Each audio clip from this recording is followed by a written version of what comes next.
Friends, இன்றைக்கி நம்ம Schezwan sauce வச்சு மஷ்ரூம் ரைஸ் வந்து எப்படி செய்யுதுன்னு பார்க்கலாம். அதுக்கு தேவையான பொருட்கள்லாம் எடுத்து வச்சுருக்கேன். ஒரு கேரட்டு குட்டி குட்டியாக சாப் பண்ணி வச்சுருக்கேன். கேப்சிகம் 1, அதே மாதிரி மஷ்ரூமை இந்த மாதிரி பெரிய சைஸ் அளவுக்கு கட் பண்ணி வச்சுருக்கேன். மாதிரி நம்மளுக்கு செஷ்வான் சாஸ் வந்து தேவைப்படும். இந்த ரெசிபி வந்து நம்ம சேனலில் அப்லோட் பண்ணியிருக்கோம், வேணால் செக் பண்ணி பாருங்கள். இப்போ எப்படி செய்யுதுன்னு பார்க்கலாம். அதுக்கு ஒரு கடாய் வச்சுருக்கேன். அதில் கொஞ்சமாக நல்லெண்ணெய் சேர்த்துக்கோங்க. 1 டேபிள் ஸ்பூன் அளவுக்கு சேர்த்துருக்கேன். எண்ணெய் சூடானதும் பொடியாக சாப் பண்ண 3 பல் பூண்டு சேர்த்துக்கிறேன். பூண்டு பொரிஞ்சதும் இது கூட ஒரு பெல்லாரி வெங்காயம் சேர்த்துக்கிறேன்.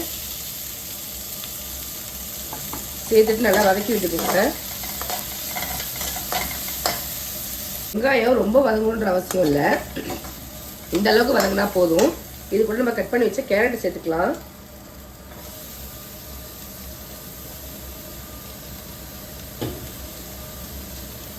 சேர்த்துட்டு வதக்கி விட்டுக்கோங்க.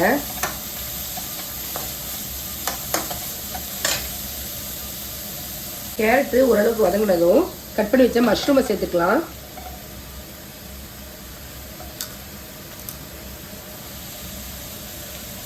மஷ்ரூமை சேர்த்து நல்லா வதக்கி விட்டுட்டு இந்த காய்க்கு மட்டும் தேவையான அளவுக்கு உப்பு சேர்த்துக்கோங்க.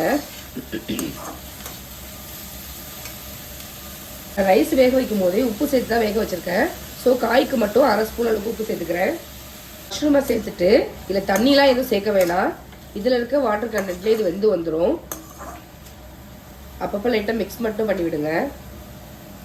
தண்ணி எதுவுமே சேர்க்கல. இங்கே பாருங்கள் எவ்வளோ தண்ணி இருக்குன்னு. மஷ்ரூம்லேயே தண்ணி வெளில வரும்.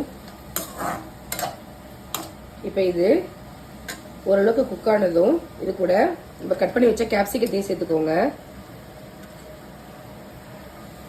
கேப்சிகம் ரொம்ப குக் ஆகக்கூடாது, பாதி அளவுக்கு வெந்தால் போதும். பாருங்க காய் நல்லா வெந்து வந்துருச்சு. நம்ம சேர்த்த மஷ்ரூம் கேப்சிகம் எல்லாம் வெந்துருச்சு. இந்த ஸ்டேஜில் நம்ம செஷ்வான் சாஸ் சேர்த்துக்கலாம். உங்களுக்கு காரம் எவ்வளோ தேவையோ நீங்கள் எடுத்துக்க ரைஸை பொறுத்து சேர்த்துக்கோங்க. நான் 1/2 ஸ்பூன் அளவுக்கு சேர்த்துருக்கேன்.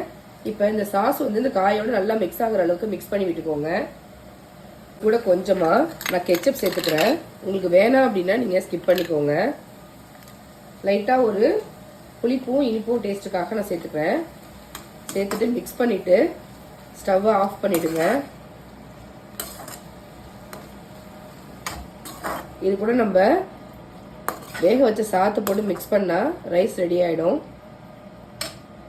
இது கூட வேக வச்ச சாதத்தை சேர்த்து நான் மிக்ஸ் பண்ணிக்கிறேன். நான் சாப்பாடு ரைஸ் தான் எடுத்திருக்கேன். நீங்கள் பாஸ்மதி இல்லை எந்த ரைஸ் வேணாலும் எடுத்துக்கலாம். சேர்த்துட்டு நல்லா மிக்ஸ் பண்ணி விட்டுக்கோங்க. இப்போ நான் ரைஸ் போட்டு நல்லா மிக்ஸ் பண்ணிட்டேன். சூப்பரான செஷ்வான் சாஸ் மஷ்ரூமு ரைஸ் வந்து ரெடி ஆகிடுச்சு. இது சூப்பரான ஒரு லஞ்ச் பாக்ஸ் ரெசிபியாக நீங்கள் குழந்தைங்களுக்கு செஞ்சு கொடுக்கலாம். கண்டிப்பாக நீங்களும் இதுமாதிரி ட்ரை பண்ணி பார்த்துட்டு எப்படி இருக்குது அப்படிங்கிறத கமெண்ட் பண்ணுங்கள். நான் போடுற ரெசிபிஸ்லாம் உங்களுக்கு பிடிச்சிருந்தா நம்ம சேனலை லைக், ஷேர் அண்ட் சப்ஸ்கிரைப் பண்ண மறக்காதீங்க. தேங்க்யூ.